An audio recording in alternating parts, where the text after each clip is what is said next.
Very good to have your company. I'm David Foster.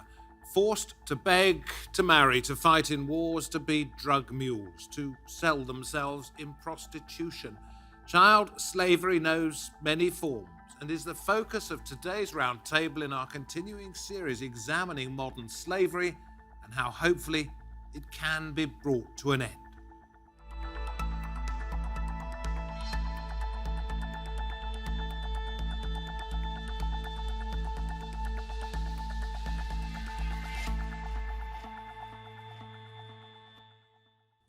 Well, one of our guests today from the United Nations believes families are often forced to sell their children to support themselves. It is inevitable, he says. Is it?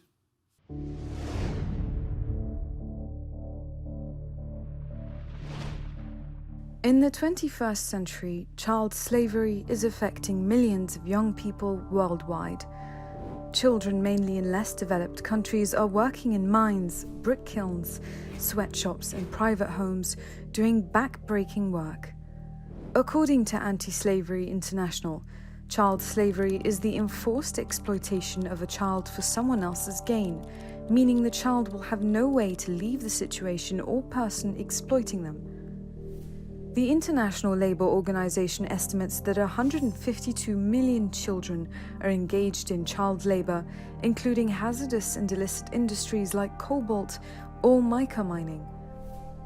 187 countries have signed up to an updated convention to protect children from the worst kinds of child labour, including slavery, prostitution and trafficking. But the TRT World Vision says the economic impact of the COVID-19 pandemic is forcing millions of parents to expose their children into begging, child labour and child marriage to make up for lost income in parts of Asia, Africa and Latin America. A recent report revealed there are at least 100,000 victims of slavery in the UK, many of them British children. Is it inevitable that children are forced to work, especially in countries where it is a societal norm, or is there another way? Well, joining us from London, we have Jasmine O'Connor, Chief Executive of Anti-Slavery International, and we cross to New York to say hello to Cornelius Williams, Associate Director of Child Protection at UNICEF. Great to have you both with us. Cornelius, if I may, you are the Global Chief of the United Nations Child Protection Organization. You say child slavery can be inevitable. What do you mean by that? So if we don't try to address it and address the family poverty, which is the root cause, where families have to make the unfortunate choice of whether their children should go to school or whether their children should be put to work when there is poverty in the family. That's the root cause. So if these families are supported, they would not make those choices. But if the family is not supported, then they're going to have to make those unfortunate choices. What we know is that due to COVID, poverty is rising. It is estimated it will be between 40 to 60 million people who would be pushed into extreme poverty. And we know that actually for any 10% rise in poverty, about 0.7% children would end up in child labor. So poverty is the driver. It is almost impossible to generalize in this case about children from specific families. But is it your sense that if families are forced to do this to their children, they do so knowingly, believing that their children will be used as slaves in some way or another, or that they simply say, yeah, okay, that's a form of income for us, and turn a blind eye because they don't really know?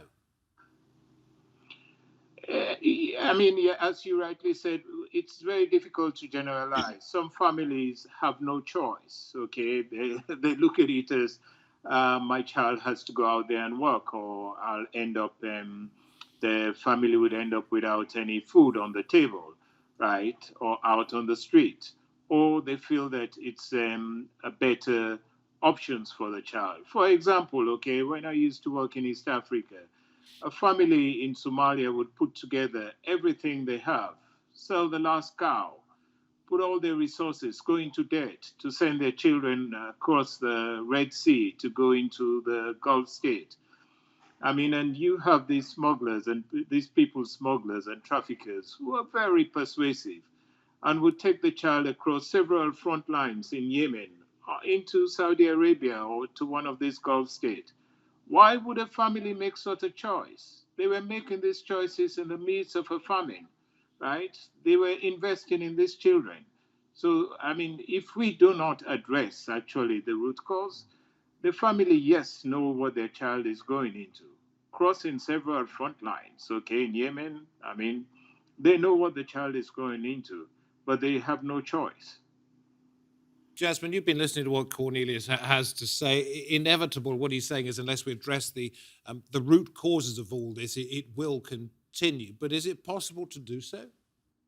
I think it is possible to address the root causes, and I think it needs a concerted effort across all of the UN agencies, across governments, and across businesses, because selling your child into slavery is not the first choice of any parent, but the challenge is that people are put in all sorts of situations where they're desperate. So, for example, in India, over a third of those working in India's brick kilns are children.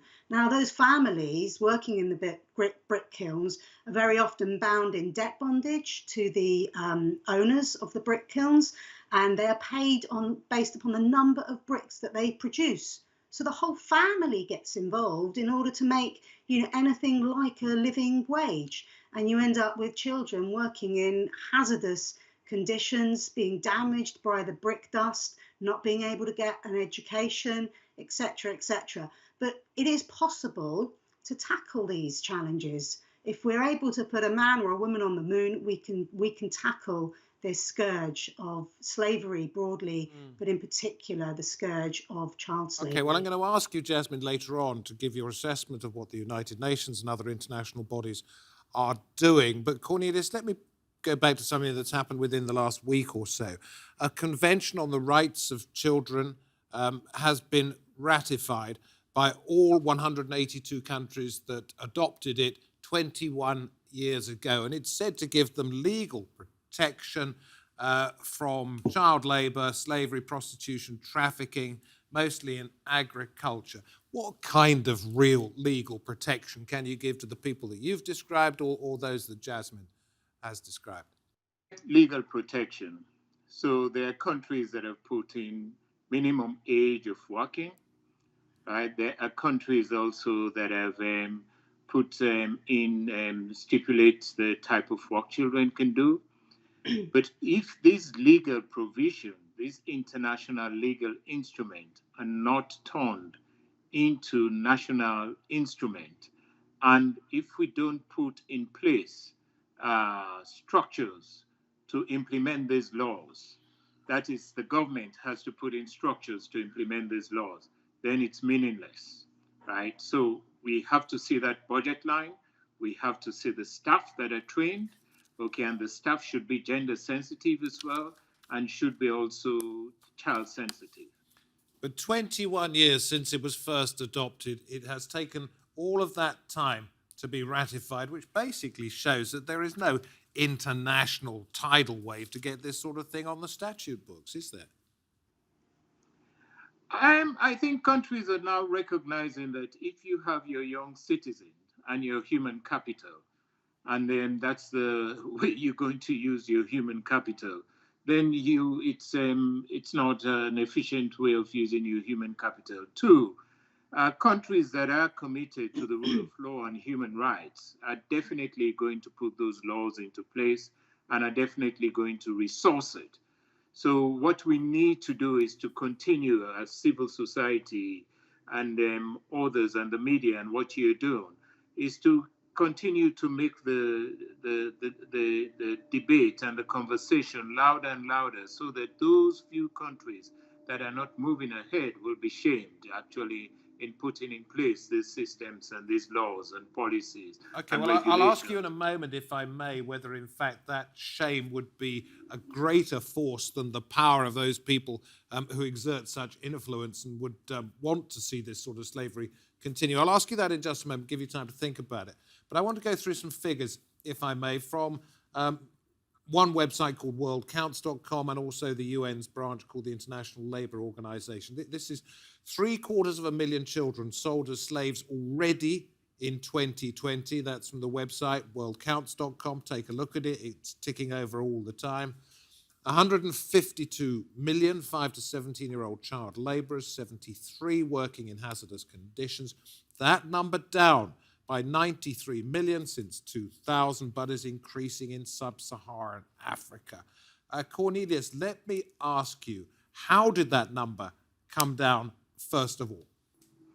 So definitely, actually, the number is coming down. One is more children are in education, in school these days. Okay. Two, government have been trying to address the issue of poverty due to social protection program, cash transfers and other transfer program.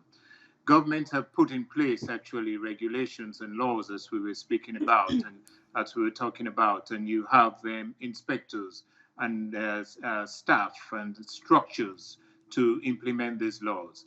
Industry have got better at cleaning up their supply chain and to make sure that actually children are not part of the labor force in their supply chain.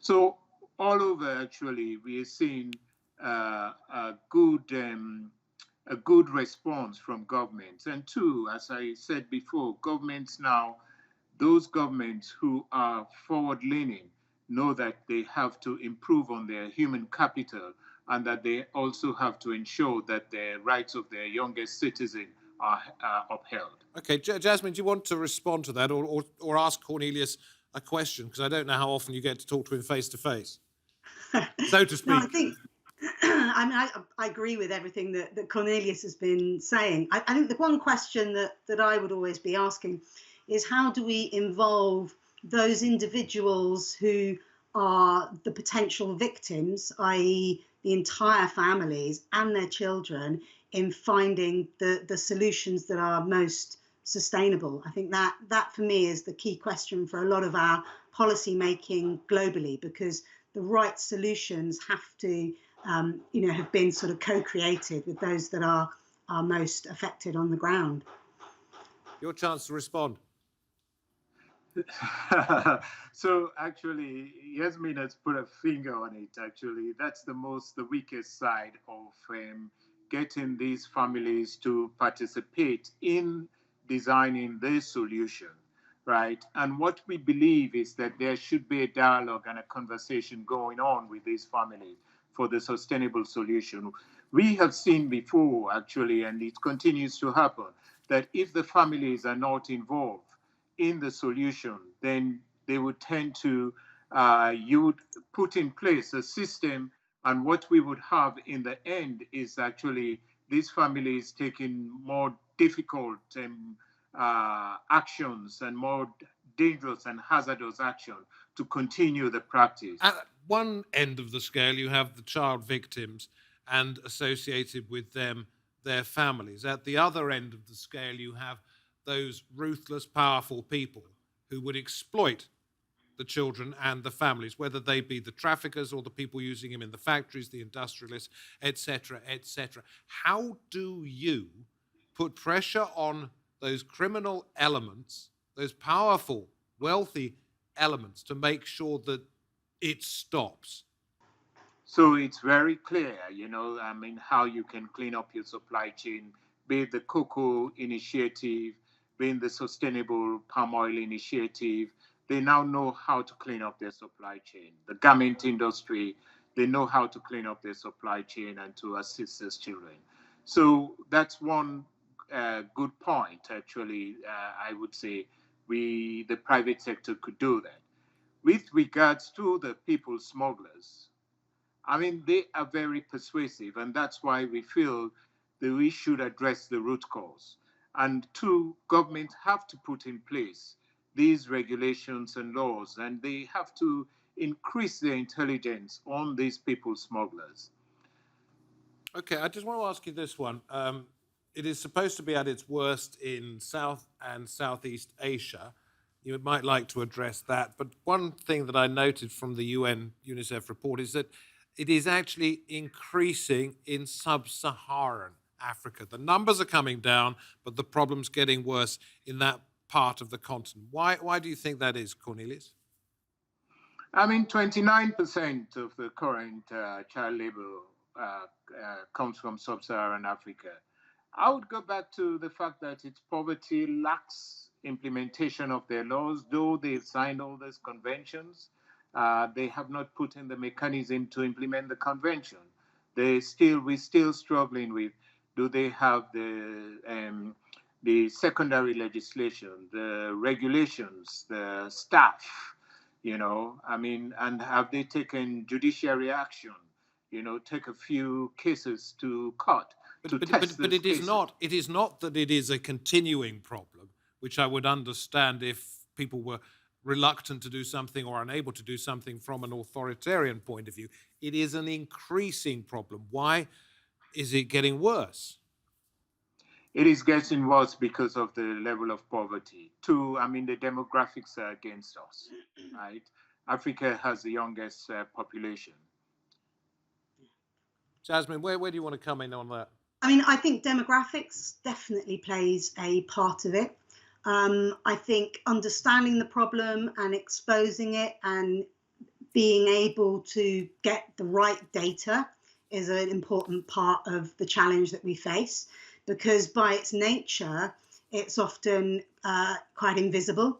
So a child that maybe is in slavery in a domestic house, for example, who's living with the owner in that context may not be counted, may not be seen, may not be known. So I do think that, there needs to be concerted effort to get the data and understand where these children are to be found in the most hazardous working situations that are amounting to slavery. And your take on the suggestion that progress has slowed, is that perhaps because we now know more about it, it is more in the spotlight, or is it the inaction that Cornelius refers to, or what?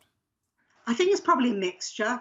I think there's been a real concerted effort in ending child labour, but I think there's been less effort in focusing on the most hazardous forms of child labour and those that are effectively slavery, where a child is forced into exploitation for someone else's gain and has no way to leave. I think the other element that was touched upon earlier by Cornelius is the question of power dynamic and the individual child's rights. The children don't necessarily know their rights. They don't know that this is slavery that's happening to them. And I think key to children understanding their rights and being able to see when something wrong is happening to them is education. And I think that applies whether you're talking about Southeast Asia, Africa, or indeed the United Kingdom, where we also see child slavery. Does one type of slavery, let's say perhaps a child is sent to work in the field and is then bonded to that employer, necessarily lead to another one and a worsening of the situation all the way down the chain to where in the end that young person is perhaps sold into prostitution? Absolutely. I think we see that all the time. I would say that in numerous contexts where we're working globally, you end up in one type of slavery and then carry on into another form of slavery, especially when there are sort of significant criminal gangs exploiting individuals. And that happens right across any form of slavery, quite frankly. Cornelius? And sexual exploitation. So sorry. I'll let you finish, Jasmine, first, then I'll come to Cornelius because he was nodding. I was just saying, the classic example is, as you suggested, that an individual might be in one type of slavery, a child might be in one type of slavery, for example, forced criminality, but then may also be exploited in another type, for example, sexual exploitation, and they tend to go hand in hand. Cornelius, sorry, you were nodding your head. Yes, because actually this form of exploitation overlaps, they're overlapping forms and two, because in some contexts they target the most vulnerable children, children who don't have parental care, children who may have some form of mental illness, and so they move them around actually, and so it's a complex form of exploitation. So you think you're making some progress, and then along comes a global pandemic. How much worse has that made the situation for these very young people, often very, very young people, and the extreme forms of slavery they find themselves involved in? Definitely, it's going to be worse. Okay, as I said, with the increase in poverty, we anticipate actually that the good progress that we're making, taking 94 million children out of child labor, that there will be a reverse in this trend if the poverty continues. If the poverty continues to increase and there is no attempt to cash transfer or other social protection measures to address this. The second issue actually is that with the progress that we are making, children are now out of school. And we are concerned if these children do not go back to school, because we found out that keeping children in school actually is one of the response, even though we know that some children who are in school would be working. So we have to continue those kind of measures. The conversation with the parents have to continue. We should not disrupt those conversations. As Jasmine has said, actually, one of the most important things is engaging the parents and the families and those communities in the solution. Then the final point, this is not the time for government to relax their legislation. We have had some governments talking about relaxing their legislation. Government should continue the inspection, actually, and they should continue to enforce the legislation. And industry should not take their eyes away from their supply chain and the work they've done on cleaning up their supply chain. These words are from Kailash Satyarthi, Indian child slavery reformer. Child slavery is a crime against humanity. Humanity itself is at stake here. A lot of work still remains, but I will see the end of child labor in my lifetime. Optimistic, yes. Realistic, Jasmine? I'm the eternal optimist. I think we have to believe that we can do better as humanity. We have to believe that, quite frankly, this kind of conversation won't be happening in 10, 20 years' time, because we will have achieved on the sustainable development goals, and we will have achieved the rights of every child. And I do take courage and encouragement that the ILO Convention has now been signed by all of the original members of the ILO. And I think, from my perspective, where I'm sitting, we do see positive action, both at community level, right the way through to kind of government and international level. And I think when you join those dots up, it is possible. 2021, Cornelius, the International Year for the Elimination of Child Labour. What have you got in mind at UNICEF?